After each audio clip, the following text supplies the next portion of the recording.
বন্ধুরা দেখো, এখানে প্রস্তুতি হচ্ছে বিরিয়ানি করার। এখানে একটা ভাত হয়ে গেছে, রাইস, এখানে এটা পেঁয়াজ ভাজা, আর এটা তেজপাতা, এখানে ডিম সেদ্ধ আর আলু, দই মানে মাংস, এখানে এখানে এটা হাঁড়ির মধ্যে, আর ওটা হচ্ছে দুধ কেওড়া দুধ।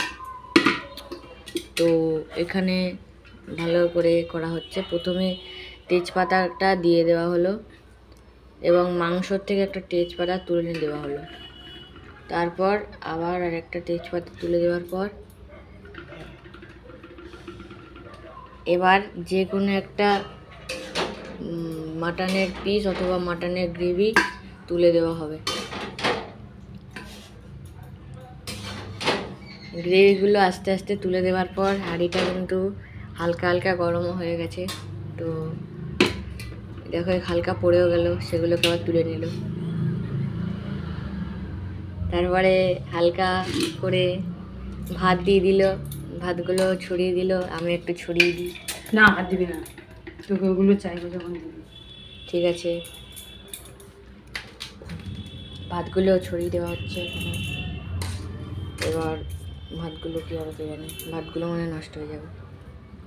দেখো এটা হচ্ছে আমাদের কেওড়া জল, এটা কেওড়া জল, আর এটা হচ্ছে গোলাপ জল। প্যাকেটটা নিয়ে গোলাপ জল, গন্ধে অতুলনীয়। খুলি একবার, গন্ধটা কেমন হয়।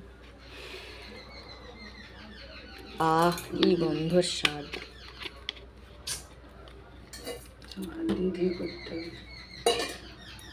এবার এখান থেকে ওই দুধের ইয়ের মধ্যে হালকা 1 চামচ কেওড়া জল, 1 চিমট কেওড়া জল এবং গোলাপ জল দেওয়া হবে না, গোলাপ জল দেওয়া হবে,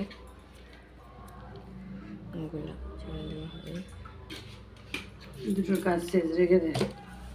এই দুটো এবার কাজ শেষ হয়ে গেল। এটাকে আমরা এখন ফ্রিজের মধ্যে তুলে দেবো। একটু নুন স্প্রেড করা হচ্ছে।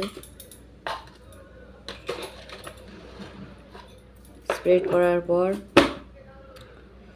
দিয়ে দেওয়া হবে হালকা মশলা, বিরিয়ানির বাড়িতে বানানো স্পেশাল মশলা, যেটা কিনা আমার মা নিজের হাতে বানিয়েছে। এখানে দেখো কিন্তু সব তৈরি হয়ে গেছে, শুধু এগুলো নিয়ে একটু 5-10 মিনিটের জন্য বসানো হবে, তারপর গরম গরম স্প্রেড হবে, সেটাও তোমাদেরকে শেয়ার করব। এবার হচ্ছে মাংসের পিসগুলো যাবে। মাংসের পিসগুলো কিন্তু ভালোই, 50 টাকার মাংস এনেছি, 5 পিস,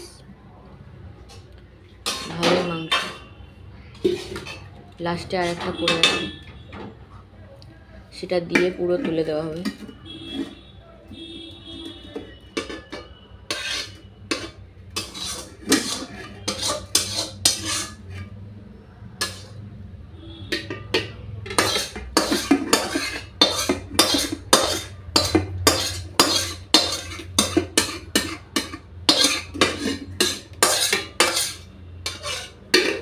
পুরোটা তুলে দেওয়ার পর দেখো বিরিয়ানির মধ্যেটা কেমন হয়ে গেছে। এবার কিছু সামান্য রাইস দেওয়া হবে, তাই তো? হ্যাঁ, এবার কিছু সামান্য রাইস দেওয়া হবে। রাইস সামান্য না, সবকটাই দিয়ে দেওয়া হবে আমার যা মনে হচ্ছে। রাইসগুলো কিন্তু ভালোই, বিরিয়ানির চাল যেটা আমি নিয়ে এসেছি। রাইসগুলো দিয়ে দেওয়া হচ্ছে।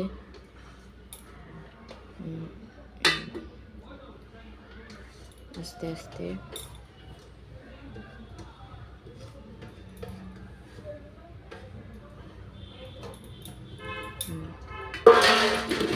রাইসগুলো দেওয়ার পর দেখো ইয়ে হয়ে গেছে। এবার হালকা পেঁয়াজ ভাজাটাও দিয়ে দেওয়া হবে। পেঁয়াজ ভাজিটা চারিদিকে ছড়িয়ে দেওয়া হলো।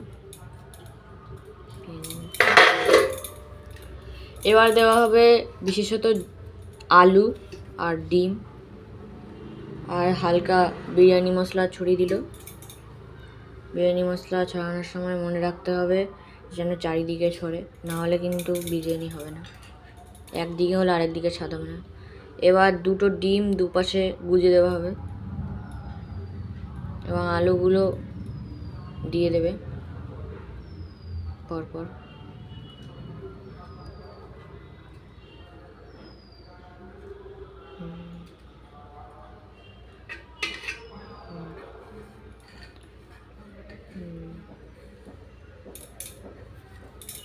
হয়ে গেল। এবার কিছুই না, জাস্ট জলটা দেবে, জাস্ট দুধের জলটা দেওয়া হবে লাস্টে। এবার শুধু ইয়েগুলো, এই হাঁড়িটা এবার গ্যাসে বসানো হবে। আর তোমরা জানো যে বিরিয়ানি খেতে আমি খুব ভালোবাসি, তাই আজকে মা বলেছে বিরিয়ানি করবে, তাই আমার মনটাও খুব ভালো। তো পর্ব 1 শেষ হলো, আমরা নতুন পর্বে ফিরে যাব। আমাদের চ্যানেলের পাশে থাকবেন এবং চ্যানেলটাকে লাইক এবং সাবস্ক্রাইব করে পেজটি ফলো করে দেবেন।